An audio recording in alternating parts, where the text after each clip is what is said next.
How to make catchy and clickable thumbnail. साथीहरु नमस्कार, म एसटी नेपाली एसटी च्यानलमा तपाईहरु सम्पूर्णलाई हार्दिक स्वागत गर्न चाहन्छु। साथीहरु युट्युबमा होस् अथवा अन्य कुनै पनि प्लेटफर्ममा सबैभन्दा बढी भ्युज ल्याउनका लागि भूमिका खेल्ने भनेकै तपाईको क्याची र क्लिकेबल थम्बनेल हो। र हामीले क्याची तथा क्लिकेबल थम्बनेल एउटा आकर्षक र त्यसमा क्लिक गरु लाग्ने थम्बनेल कसरी बनाउन सकिन्छ भन्ने बारेमा आज मैले तपाईहरुलाई सम्पूर्ण जानकारी दिनेछु। जस्तै म तपाईलाई केही थम्बनेलहरु देखाउने छु।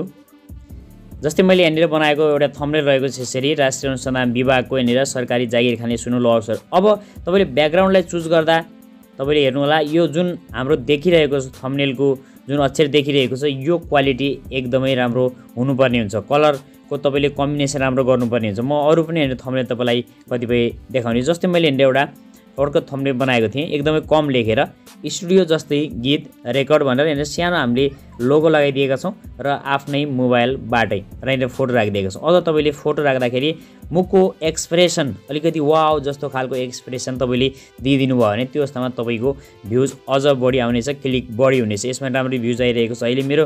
त्यसैगरी म यहाँ अरु एक दुईटा तपाईलाई देखाउने छु जसमा बढी भ्युजहरु पनि गेन भइरहेकै छ।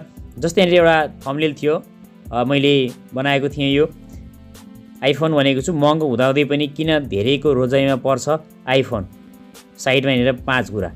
अब मैले फोटोले आइफोनतिर मैले लोकेट गरिरहेको छु, देखाइरहेको छु। यो गर्दा के छ, मेरो हेरेर यो लेखेको कुरा एकदमै प्रष्ट रहेको छ, पिक्चर क्वालिटी एकदम राम्रो छ, फोटो एकदमै हाई क्वालिटीको मैले युज गरेको छु, जसले गर्दा यसमा पनि भ्युज आइरहेको छ। एउटा म अर्को देखाउन चाहन्छु भने हेरेर मैले फोटो राख्दाखेरि एकदमै ध्यान दिएको थिएँ, किनभने अवैध मोबाइल नियन्त्रण गर्ने MDMS भनेर न्युज मात्रै हाल्दा मान्छेले क्लिक नगर्न सक्छन्, किनभने यही टपिकमा धेरैवटा भिडियो बनेका छन्। अब यहाँनिर विदेशबाट मोबाइल ल्याउन सकिने साइटमा मैले राखिदिएको छु र यहाँनिर अहिले प्रधानमन्त्रीको फोटो मैले यहाँनिर युज गरिदिएको छु। यो गर्दा बित्तिकै के हुन्छ भने व्यक्तिहरूले यसरी बोलिरहेको देख्दा पक्कै पनि प्रधानमन्त्रीले बोलिरहेका कुराहरू यहाँभित्र छन् भन्ने सेन्स जान्छ र क्लिक गर्छन्। जस्तै मैले अर्को एउटा थम्बनेल तपाईलाई देखाएँ, देशभरका डिस होम ग्राहकलाई निःशुल्क 10 MBPS इन्टरनेट भने र यहाँनिर सेतोमा कालो कम्बिनेसन गरेको छु, निलोमा अथवा तपाईले कालोमा पहेँलो कलरलाई माथि राखिदिनु एकदम प्रष्ट देखिने चाहिँ यहाँ लोगो पनि राखिदिएछु डिस होम फाइबर नेटको, र माथि फ्री र राउटरको चिन्ह पनि देखाएर यहाँनिर आफ्नो फोटो पनि राखेको, जसले गर्दा यो क्लिकेबल भएको छ। अब म अर्को एउटा थम्बनेल देखाउन चाहन्छु। यसमा क्लिक थ्रो रेट अलिकति कम आइरहेको छ। यहाँनिर यसमा के रहेको छ भने तपाईले एकचोटि हेर्नुहोस् कि हामीले कुनै पनि जब भ्याकेन्सी को शुल्क भनेको छ यहाँनिर यसै देखाएको छ, आफ्नै मोबाइलबाट तिर्ने तरिका। हामीले यहाँ मेन राख्नुपर्ने के हो भने भ्याकेन्सीको यो शुल्क तिर्ने तरिका हो। त्यसैले शुल्कको जुन मेन टपिक छ त्यसलाई ठुलो हामीले राखिदिनु पर्ने हो, र जुन फन्टको पछाडि ब्याकग्राउन्ड छ त्यति म्याचिङ गरिरहेको छैन।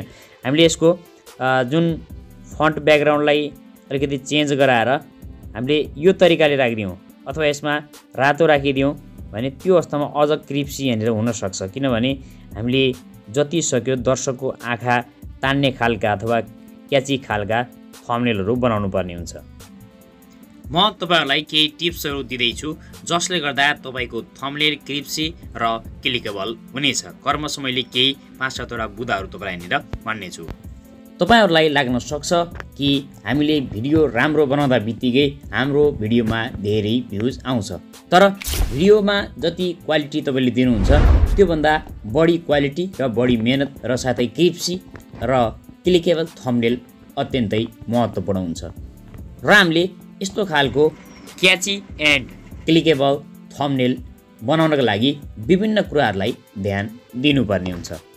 तपाईले यस्ता खालका थम्बनेलहरूको सिर्जना गर्दा रचनात्मक डिजाइनका विभिन्न सिद्धान्तहरू, तपाईको लक्षित दर्शकहरूको बुझाइ र त्यही अनुसारको संयोजन गर्नुपर्ने हुन्छ थम्बनेलहरूमा, जस अन्तर्गत रहेर मैले तपाईलाई केही बुदागत रूपमा कुराहरू यहाँनिर दिनेछु। पहिलो नम्बर रहेको छ दर्शक।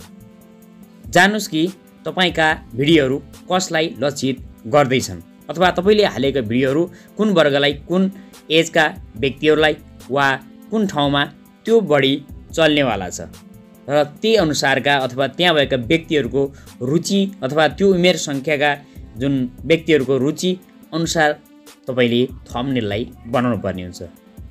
मानौँ बच्चाहरूको लागि हामीले भिडियो क्रिएट गर्दैछौँ भने तपाईहरुले त्यही किसिमको बच्चाहरूले देख्दा बित्तिकै क्लिक गरून् भन्ने किसिमको त्यहाँनिर पिक्चरहरू अथवा त्यहाँ फन्टहरू राख्नुपर्ने हुन्छ भने युवा जगतले हेर्ने खालका भिडियोहरूमा त्यस्तै खालको थम्बनेल राख्नुपर्ने हुन्छ। तपाईले आफ्नो भ्यूबाट त्यो कुरालाई विचार गर्नुपर्ने हुन्छ। त्यसैगरी अर्को रहेको छ हाइलाइट द मेन सब्जेक्ट।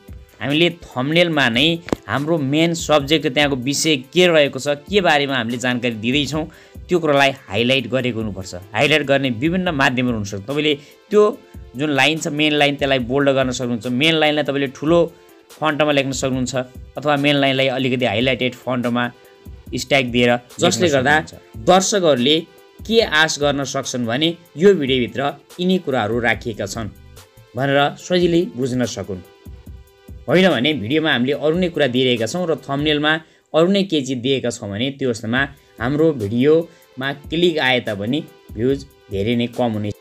त्यसपछि अर्को रहेको छ युज हाई क्वालिटी भिजुअल।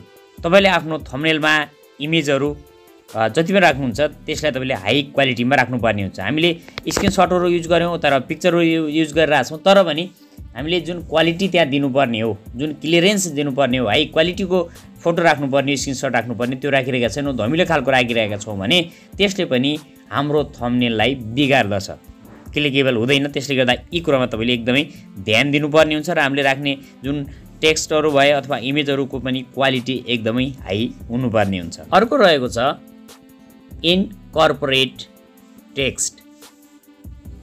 अब यिनीहरू के छ भने तपाईँले आफूले कुनै पनि थम्बनेलमा टेक्स्टहरूलाई राख्दा त्यसको फन्ट साइज, त्यसको फन्ट सिस्टम अथवा त्यसको फन्ट कलरदेखि लिएर विभिन्न कुराहरू जति पनि रहन्छन् त्यसलाई स्टक दिने कुराहरू अथवा त्यसको चाहिँ ब्याकग्राउन्ड छायाहरू दिने कुराहरू, ती सम्पूर्ण कुराहरूलाई एकदमै म्याच गर्नुपर्ने हुन्छ। त्यसैले अर्को रहेको छ क्रिएट कन्ट्रास्ट। तपाईँले यस अन्तर्गत व्यक्तिहरूले त्यो जुन थम्बनेल रहेको त्यसमा क्लिक गरौँ लाग्ने खालको त्यस्तो खालको टेक्स्टहरू अथवा चिजहरू लेख्नुपर्ने हुन्छ आफ्नो भिडियोसँग सम्बन्धित, जसले गर्दा दर्शकहरूको ध्यान खिच्न मद्दत गर्नेछ र थम्बनेललाई अझै आकर्षक पनि बनाउनेछ। अर्को रहेछ किप इट सिम्पल। तपाईँले थम्बनेललाई जहिले पनि एकदमै सिम्पल राख्नुपर्ने हुन्छ। धेरै कुराहरू त्यहाँ राखिदिनु भयो भने तपाईँले धेरै टेक्स्टहरू भरिदिनु भयो, धेरै इमेज राखिदिनु भयो, एकदमै त्यो भद्दा देखिनेछ। मुख्य सन्देश दिने खालको त्यो कुरामा फोकस गर्नु होला र डिजाइन एकदम सफा र व्यवस्थित चाहिँ तपाईँले राख्नुपर्ने हुन्छ। अर्को रहेको छ युज ब्रान्डिङ इलिमेन्ट्स। तपाईँले आफ्नो थम्बनेलमा आफ्नो जुन च्यानल रहेको छ अथवा जसको तपाईँले थम्बनेल बनाउँदै हुनुहुन्छ त्यसको लोगो, एउटा ब्रान्ड, च्यानलको नाम अथवा त्योसँग सम्बन्धित कुनै तपाईँले जे राख्नु भएको छ ती कुराहरूलाई एउटा कुनै ठाउँमा देखाउन सक्नुहुन्छ, जसले गर्दा पनि तपाईँ चलिसकेको एक दुई व्यक्ति हुनुहुन्छ भने त्यो अवस्थामा तपाईँको त्यहाँनिर लोगोले अथवा तपाईँको फोटोले अथवा जुन पनि तपाईँको ब्रान्ड त्यहाँनिर राख्दा बित्तिकै तपाईँको भिडियोमा बढी क्लिक हुनेछ। त्यस्तै अर्को रहेको छ टेक्स्ट डिफ्रेन्ट भेरिएसन्स। अब यसमा के छ भने तपाईँले आफ्नो विभिन्न एक्सपेरिमेन्टहरू गर्नुभएको हुनसक्छ, किनभने तपाईँले धेरै भिडियोहरू बनाइरहँदा आफ्नो कुन भिडियोमा अथवा कस्तो खालको थम्बनेल हामीले बनाएर राख्दाखेरि त्यसमा बढी भ्युज आइरहेको छ, बढी सिटिआर आइरहेको छ, क्लिक थ्रो रेट कसमा बढिरहेको छ त्यो हेर्नु होला र त्यसै अनुसारको तपाईँको अडियन्सले कस्तो थम्बनेल रुचाइरहेको छ अथवा बढी क्लिक गरिरहेको छ त्यस्ता खालका थम्बनेललाई बढी प्रायोरिटीमा राखेर त्यसैलाई नै सुधार गर्दै तपाईँले जानुपर्ने हुन्छ, जसले गर्दा तपाईँको थम्बनेलमा सुधार हुन्छ र क्लिकेबल पनि हुँदै जानेछ। त्यसैगरी अर्को रहेको छ फलो प्लेटफर्म गाइडलाइन। तपाईँले कुन प्लेटफर्ममा भिडियोहरू हाल्दै हुनुहुन्छ अथवा यो थम्बनेललाई युज गर्दै हुनुहुन्छ, जस्तै युट्युबमा युज गर्दै हुनुहुन्छ भने युट्युबले दिएका विभिन्न गाइडलाइनहरू जो रहेका छन् त्यसको फलोअप गर्नुपर्ने हुन्छ, किनभने तपाईँको थम्बनेलमै पनि कपिराइट आउन सक्छ। त्यसैले गर्दा तपाईँले थम्बनेलमा अरूको फोटोहरू युज गर्दा अथवा कुनै पनि चिज तपाईँले त्यहाँ युज गर्दाखेरि एकदमै ध्यान दिनुपर्छ र सकेसम्म त्यस्ता खालका फोटोहरूको युज गर्नु हुँदैन जसमा तपाईँलाई पछि समस्या होस्। अर्को नम्बरमा रहेको छ बी अनेस्ट एन्ड एक्युरेट। तपाईँले एकदम इमान्दार भएर काम गर्नुपर्ने हुन्छ थम्बनेल बनाउँदा र सही सूचना दिनुपर्ने हुन्छ, किनभने हामीले क्लिक थ्रो रेट बढाउनका लागि भिडियोमा नभएको कुराहरू हामीले थम्बनेलमा राखिदियौँ भने त्यो अवस्थामा व्यक्तिले पक्कै पनि क्लिक गर्नेछन्, बढी नै क्लिक आउँछ। तर क्लिक रेट बढेर मात्रै हाम्रो भ्युज बढ्दैन, क्लिक रेट बढे सँगसँगै हाम्रो भिडियोमा आउने एभरेज वाच टाइम रहेको हुन्छ त्यो वाच टाइम हाम्रो आउँदैन, किनभने भिडियोमा क्लिक गर्दा बित्तिकै हामीले थम्बनेलमा दिएको चिजहरू भिडियोमा छैन भने त्यो व्यक्तिले भिडियो त्यहीँबाट छोडिदिन्छ र तपाईँको भिडियो भाइरल हुन सक्दैन, तपाईँको भिडियोमा भ्युज आउँदैन। अब अन्तिममा तपाईँले सम्झनु पर्ने कुरा र पालना गर्नुपर्ने कुरा भनेकै तपाईँले क्याची एन्ड क्लिकेबल थम्बनेल बनाउने क्रममा जब तपाईँले धेरैवटा थम्बनेलहरू बनाइसक्नु भएको छ, कन्टिन्युअसली तपाईँले एनालाइज गराउनु पर्ने हुन्छ कि त्यो थम्बनेलको पर्फर्मेन्स कस्तो छ, कति क्लिक रेट आएको छ र त्यसमा कतिको अडियन्सको रिटेन्सन देखाइरहेका छन् अथवा धेरै त्यहाँ इङ्गेजमेन्ट भइरहेको छ। ती सम्पूर्ण कुराहरू हाम्रो डिजाइनले त्यहाँ प्रभाव पारिरहेको छ कि हाम्रो टेक्स्टले प्रभाव पारेको छ अथवा हाम्रो इमेज राखेकोले प्रभाव पारिरहेको छ अथवा ट्रेन्डमा रहेका भिडियोहरूमा कस्ता खालका थम्बनेलहरूले त्यहाँ प्रभाव पारिरहेको छ, त्यसको फिडब्याक तपाईँ आफैले लिने हो र आफैले तपाईँले आफ्नो थम्बनेललाई सुधार गर्दै जानुपर्ने हुन्छ। साथै तपाईँले पनि यसरी मैले भनेका सम्पूर्ण यी मेन जुन टपिकहरू रहेका छन् त्यसलाई ध्यान दिएर एउटा थम्बनेल तपाईँले क्रिएट गर्नुभयो भने त्यो अवस्थामा तपाईँले सजिलैसँग आफ्नो भिडियोमा अथवा थम्बनेलमा क्लिक बढी गराउन सक्नुहुन्छ, सिटिआर बढी प्राप्त गर्न सक्नुहुन्छ र तपाईँको भिडियो क्वालिटी पनि ठिक छ, तपाईँले दिएको कन्टेन्ट पनि राम्रो छ भने पक्कै पनि तपाईँको भिडियोमा बढी भ्युज आउनेछ। तपाईँले पनि यसरी नै कुनै पनि एप्लिकेसनको प्रयोग गरेर सहिलेसँग एउटा क्याची र क्लिकेबल थम्बनेल तयार गर्न सक्नुहुन्छ। हवस् त साथीहरू, आगामी नयाँ भिडियोमा पुनः भेट्नुहुनेछ। धन्यवाद।